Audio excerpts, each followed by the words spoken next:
Howdy folks, Doc here with Last Best Tool. And today I'm going to go over a little bit of my non-snap-on tools that I'm slowly getting rid of, or relegating to the garage or car kits or giving away. If I get the chance to upgrade tools, I often do. I've had a lot of tools over the years. I think I got my first snap-on in the 1980s. Kind of a late start, I guess, given the age of the company.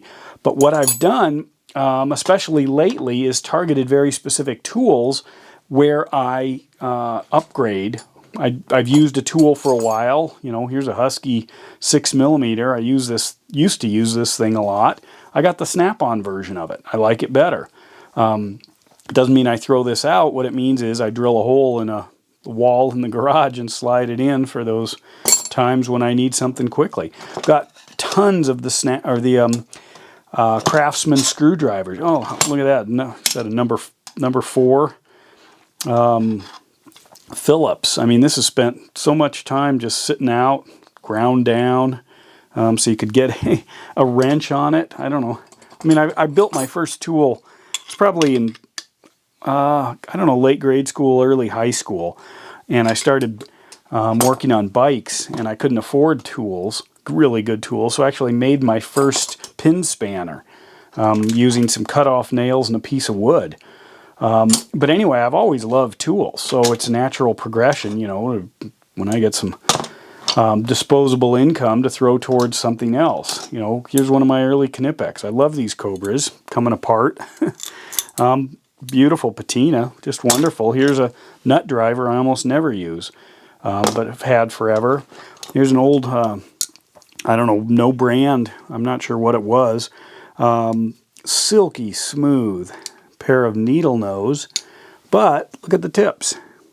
They're off center and they slide back and forth, so I'm not that interested in keeping them, but they're still floating around.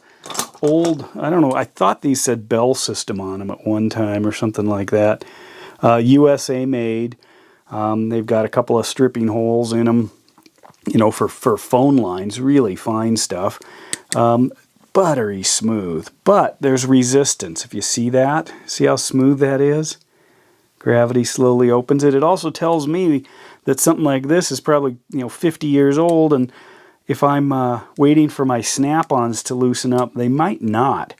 Here's one of my early Craftsman wrenches I got in a set. Probably was in high school when this thing came out. Probably got excited because it actually had grips on it. These super thin vinyl grips. And this particular one has a bolt. You could adjust it or it would loosen up and come apart. Not the greatest, but they're still around. I remember getting excited about this as a Craftsman. If we can see the CRAF Craftsman right there. And what this was, when I was doing more with electronics, this was one of my first electronic screwdrivers. Bits in the tip. You could even put a bit in the tip here and then put a rod through it, or use a screwdriver if you wanted to get some extra leverage. I mean, kind of fun. Old Allen wrenches, I have tons of those. I used to buy them in sets at the Sears store a long time ago. Old measuring tapes. Tons of Craftsman sockets. This is a newer Craftsman. I actually warrantied out one just to see what the new ones were like. I've got a bunch of Craftsman sockets and tons of drivers. I usually relegate them with a specific fastener. Look at that, nice and rusty. This is a newer 10 too, but it's been living out in the garage. Actually, this one, this one was probably outside. A couple of these, this has been outside a lot. I use this for irrigation projects when I'm doing hose lines or working on underground sprinklers. So it's coming apart. It's a Craftsman. I like the Ace Professionals. They're not sexy, and they certainly don't have any real great features, but they seem to be well made. A few of those. Here's another. This is Ace Pro Series. Worth hanging on to. Grind these down sometimes. This one's got some burrs on it. I'll experiment with different types of of tools. Here's one. This came in a set a long time ago. It's pretty stiff still. Could adjust it, but usually you break that free and then it never stays. Don't use it that much. I think this lived in a glove box for about 2 decades. Here's one of my favorites. It's an old SK tools right there. See if you can see that.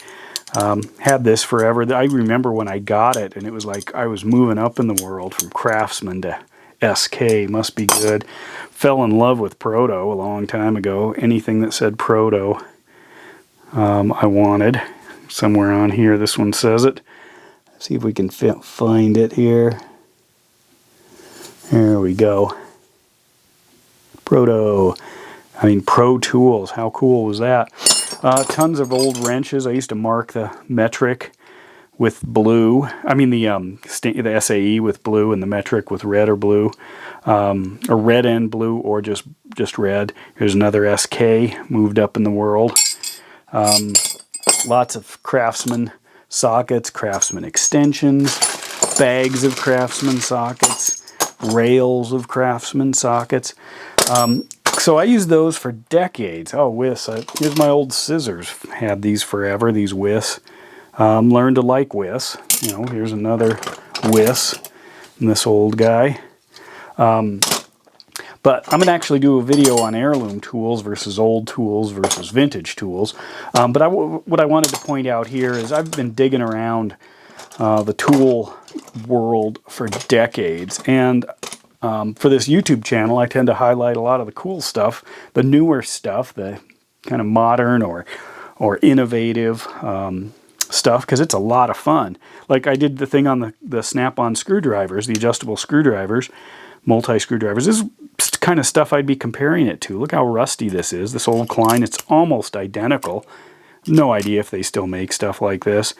Might even be the company that made the snap-on, but that's what I'm comparing it to. So in order to form my opinions, which is why I'm doing the video, you know, it's based on years and years of using tools. I just don't, you know, have a separate video for my Ace Professional adjustable wrench, you know, or my Wiss tin snips.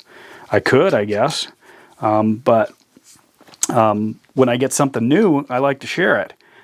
But it's based on generally some older stuff.